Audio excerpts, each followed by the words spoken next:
Chapter 2. Open Book. The next day was better, and worse. It was better because it wasn't raining yet, though the clouds were dense and opaque. It was easier because I knew what to expect of my day. Mike came to sit by me in English and walk me to my next class, with Chess Club Eric glaring at him all the while. That was flattering. People didn't look at me quite as much as they had yesterday. I sat with a big group at lunch that included Mike, Eric, Jessica, and several other people whose names and faces I now remembered. I began to feel like I was treading water instead of drowning in it. It was worse because I was tired. I still couldn't sleep with the wind echoing around the house. It was worse because Mr. Varner called on me in trig when my hand wasn't raised and I had the wrong answer. It was miserable because I had to play volleyball, and the one time I didn't cringe out of the way of the ball, I hit my teammate in the head with it. And it was worse because Edward Cullen wasn't in school at all. All morning I was dreading lunch, fearing his bizarre glares. Part of me wanted to confront him and demand to know what his problem was. While I was lying sleepless in bed, I even imagined what I would say. But I knew myself too well to think I would really have the guts to do it. I made the cowardly lion look like the Terminator. But when I walked into the cafeteria with Jessica, trying to keep my eyes from sweeping the place for him and failing entirely, I saw that his 4 siblings of sorts were sitting together at the same table, and he was not with them. Mike intercepted us and steered us to his table. Jessica seemed elated by the attention, and her friends quickly joined us. But as I tried to listen to their easy chatter, I was terribly uncomfortable, waiting nervously for the moment he would arrive. I hoped that he would simply ignore me when he came and prove my suspicions false. He didn't come, and as time passed I grew more and more tense. I walked to biology with more confidence when, by the end of lunch, he still hadn't showed. Mike, who was taking on the qualities of a golden retriever, walked faithfully by my side to class. I held my breath at the door, but Edward Cullen wasn't there either. I exhaled and went to my seat. Mike followed, talking about an upcoming trip to the beach. He lingered by my desk till the bell rang. Then he smiled at me wistfully and went to sit by a girl with braces and a bad perm. It looked like I was going to have to do something about Mike, and it wouldn't be easy. In a town like this, where everyone lives on top of everyone else, diplomacy was essential. I had never been enormously tactful. I had no practice dealing with overly friendly boys. I was relieved that I had the desk to myself, that Edward was absent. I told myself repeatedly. But I couldn't get rid of the nagging suspicion that I was the reason he wasn't here. I wasn't there. That I was the reason he wasn't there. It was ridiculous and egotistical to think that I could affect anyone that strongly. It was impossible, and yet I couldn't stop worrying that it was true. When the school day was finally done and the blush was fading out of my cheeks from the volleyball incident, I changed quickly back into my jeans and navy blue sweater. I hurried from the girls' locker room, pleased to find that I had successfully evaded my retriever friend for the moment. I walked swiftly out to the parking lot. It was crowded now with fleeing students. I got in my truck and dug through my bag to make sure I had what I needed. Last night I discovered that Charlie couldn't cook much besides fried eggs and bacon, so I requested that I be assigned kitchen detail for the duration of my stay. He was willing enough to hand over the keys to the banquet hall. I also found out that he had no food in the house, so I had my shopping list and the cash from the jar in the cupboard labelled food money, and I was on my way to the thriftway. I gunned my deafening engine to life, ignoring the heads that turned in my direction, and backed carefully into a place in a line of cars that were waiting to exit the parking lot. As I waited, trying to pretend that the ear-splitting rumble was coming from someone else's car, I saw the 2 Cullens and the Hale twins getting into their car. It was a shiny new Volvo, of course. I hadn't noticed their clothes before. I'd been too mesmerised by their faces. Now that I looked, it was obvious that they were all dressed exceptionally well, simply, but in clothes that subtly hinted at designer origins. With their remarkable good looks, the style with which they carried themselves, they could have worn dish rags and pulled it off. It seemed excessive for them to have both looks and money, but as far as I could tell, life worked that way for most of the time. It didn't look as if it brought them any acceptance here. No, I didn't fully believe that. The isolation must be their desire. I couldn't imagine any door that wouldn't be opened by that degree of beauty. They looked at my noisy truck as I passed them, just like everyone else. I kept my eyes straight forwards and was relieved when I finally was free of the school grounds. The thriftway was not far from the school, just a few streets south, off the highway. It was nice to be inside the supermarket. It felt normal. I did the shopping at home, and I fell into the pattern of the familiar task gladly.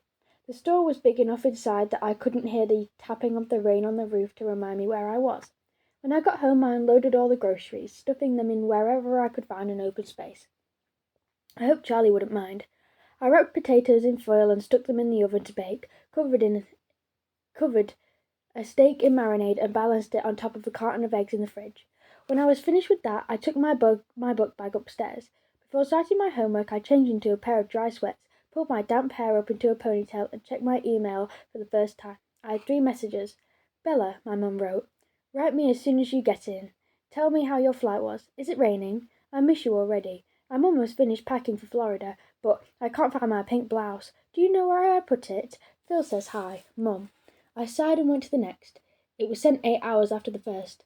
"Bella," she wrote, "why haven't you emailed me yet? What are you waiting for? Mum." The last was from this morning. "Isabella, if I haven't heard from you by 5:30 p.m. today, I'm calling Charlie." I checked the clock. I still had an hour, but my mum was well known for jumping the gun. "Mum, calm down. I'm writing right now. Don't do anything rash, Bella." I sent that and began again.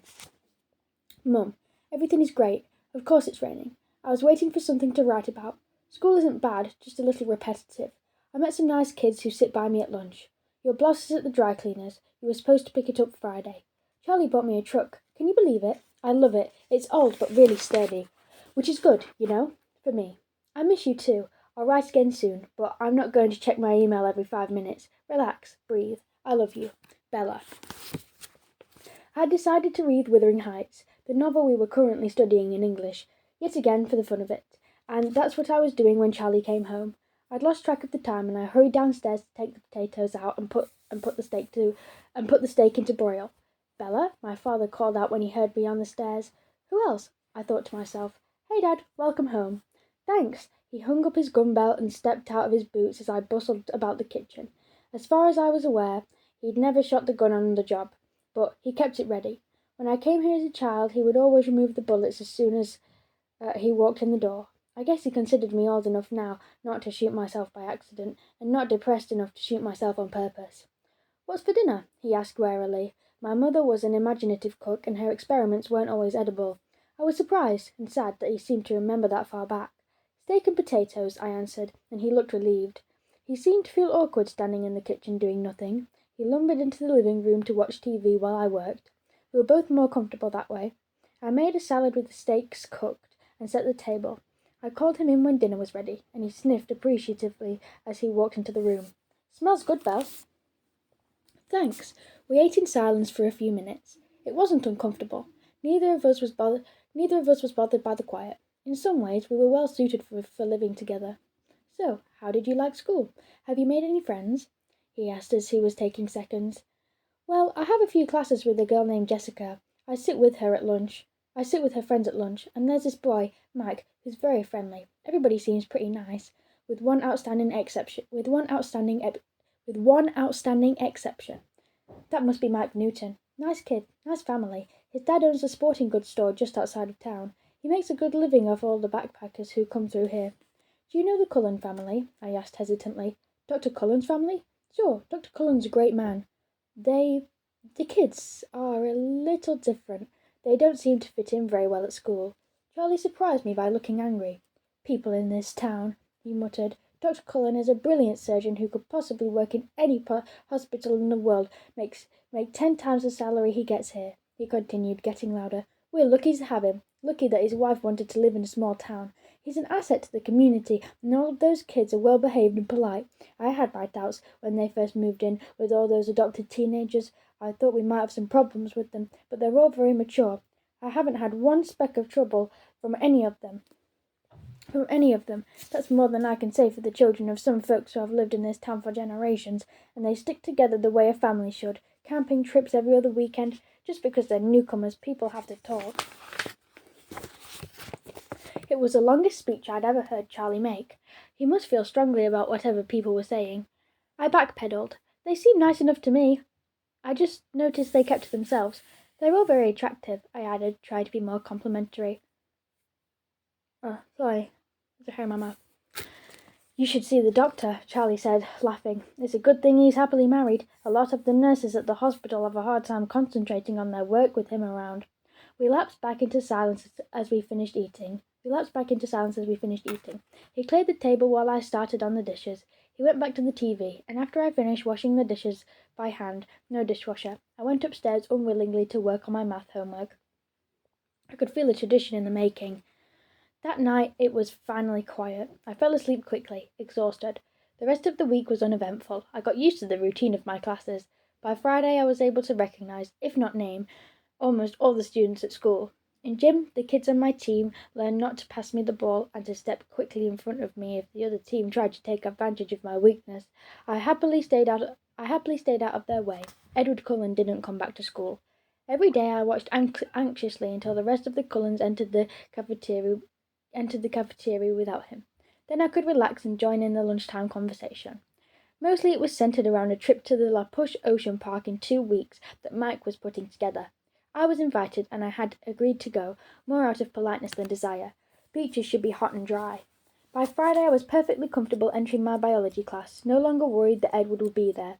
For all I knew, he had dropped out of school. I tried not to think about him, but I couldn't totally suppress the worry that I was responsible for his continued absence, ridiculous as it seemed. My first weekend in Forks passed without incident.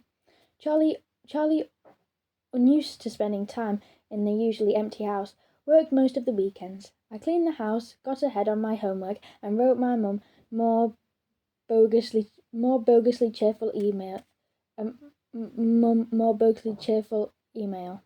What? I did drive to the library Saturday, but it was so poorly stocked that I didn't bother to get a card.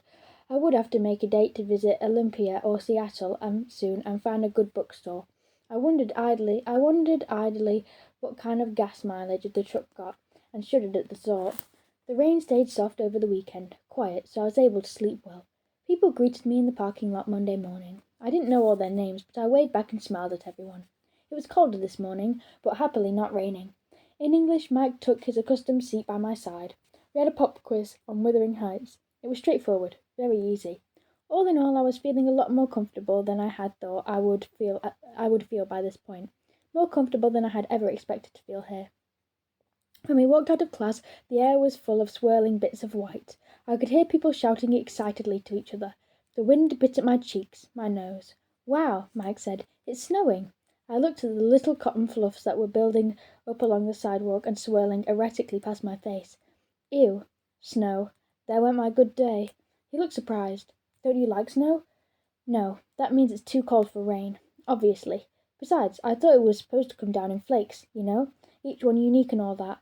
These just look like the ends of Q-tips. Haven't you ever seen snowfall before?" he asked incredulously. "Sure I have." I paused. "On TV." Mike laughed, and then a big squishy ball of dripping snow smacked into the back of his head. We both turned to see where it came from. I had my suspicions about Eric, who was walking away, his back toward us, in the wrong direction for his next class. Mike apparently had the same notion. He bent over and began scraping together a pile of the white mush. "I'll see you at lunch, okay?" I kept walking as I spoke. Once people start throwing wet stuff, I go inside. He just nodded, his eyes on Eric's retreating figure. Throughout the morning, everyone chatted excitedly about the snow. Apparently it was the first snowfall of the new year. I kept my mouth shut. Sure, it was drier than rain, until it melted in your socks. I walked alertly to the cafeteria with Jessica after Spanish.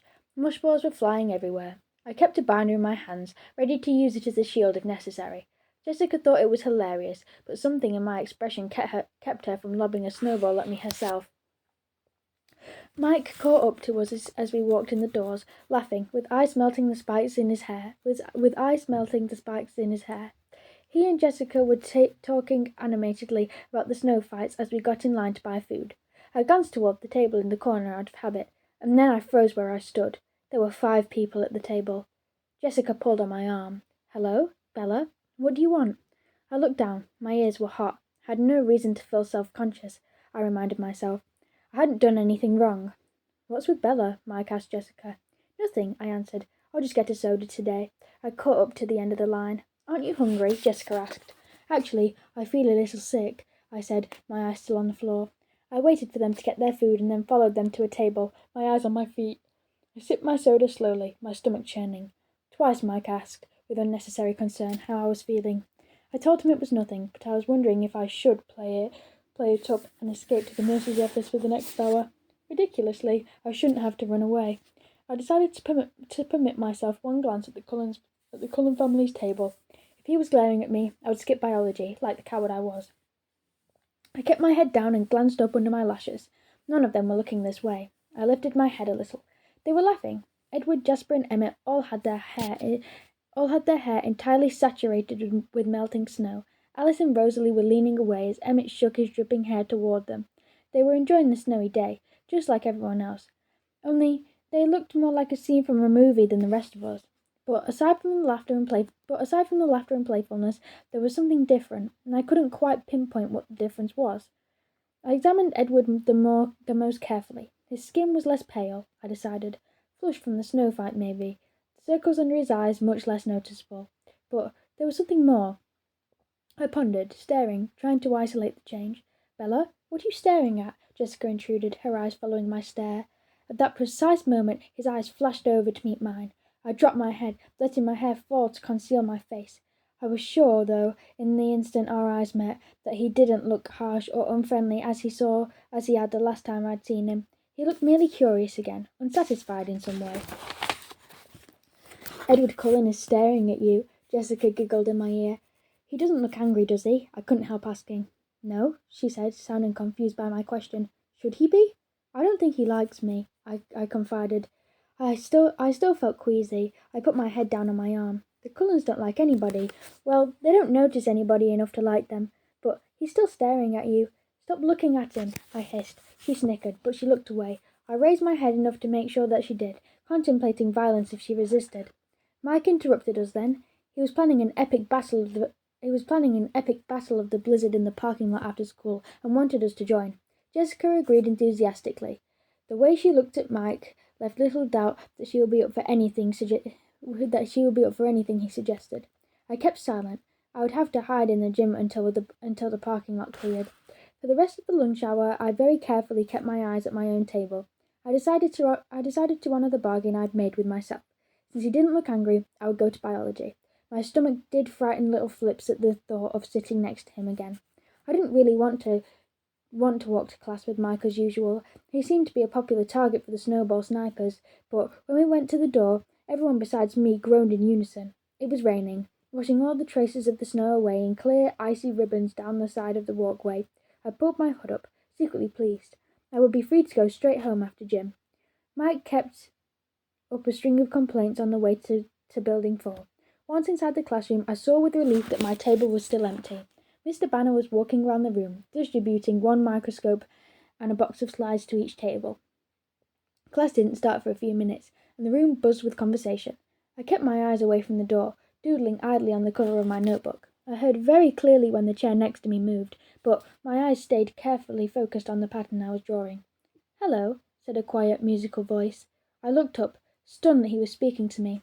He was sitting as far from me as the desk allowed, but his chair was angled towards me. His hair was dripping wet, dishevelled. Even so, he looked like he'd just finished shooting a commercial for hair gel. His dazzling face was friendly, open, a slight smile on his flawless lips, but his eyes were careful. "My name is Edward Cullen," he continued. "I didn't have a chance to introduce myself last week. You must be Bella Swan." My mind was spinning with confusion.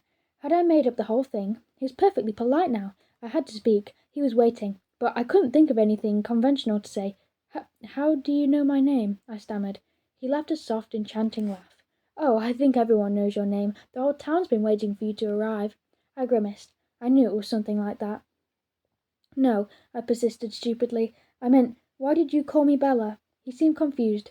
"Do you prefer Isabella?" "No, I like Bella," I said. "But I think my dad, must call me Isabella behind my back.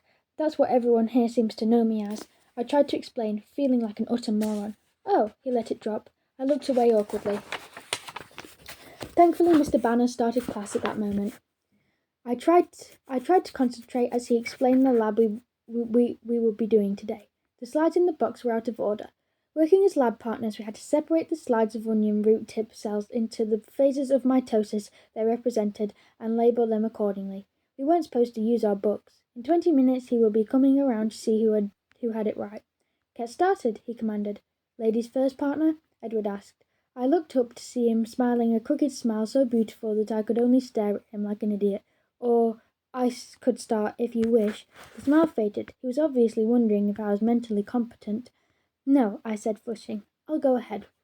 I was showing off, just a little. I'd already done this lab, and I knew what I was looking for. It should be easy. I snapped the first slide into place under the microscope and adjusted it quickly to the 40x objective. I studied the slide briefly. My assessment was confident. Prophase. Do you mind if I look? He asked as I began to remove the slide. His hand caught mine, stopped me, and he asked.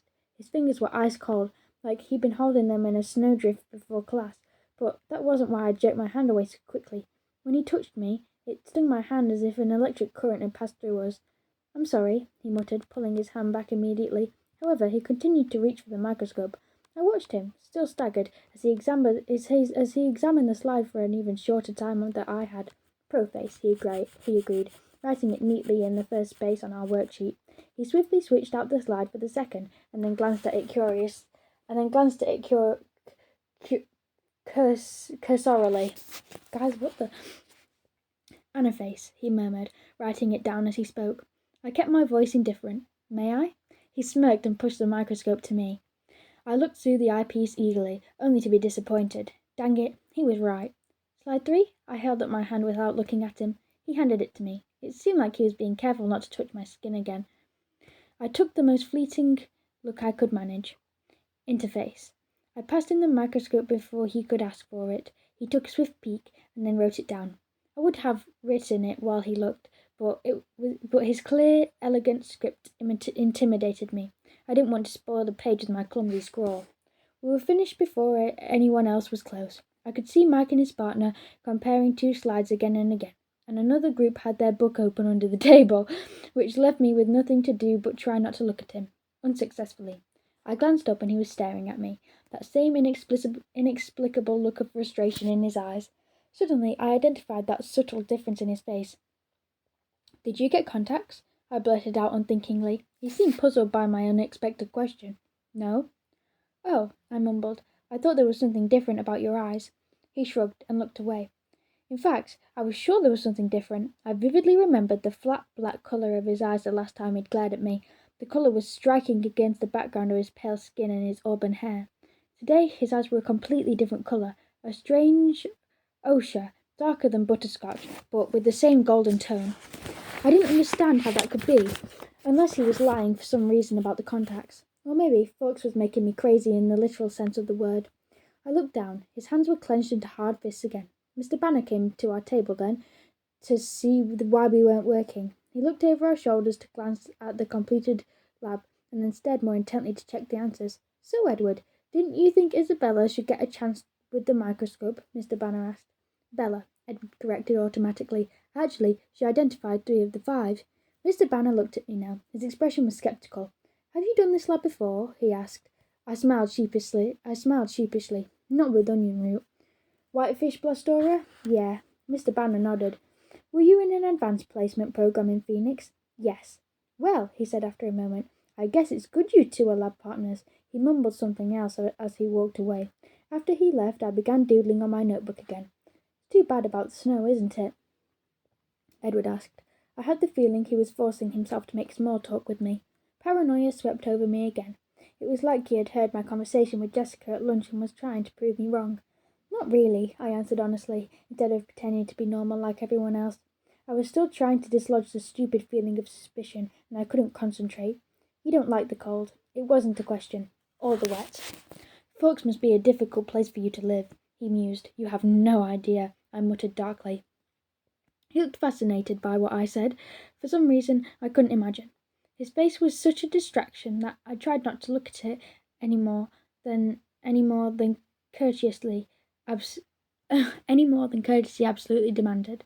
Why did you come here then? No one had asked me that. Not straight out like he did, demanding. It's complicated.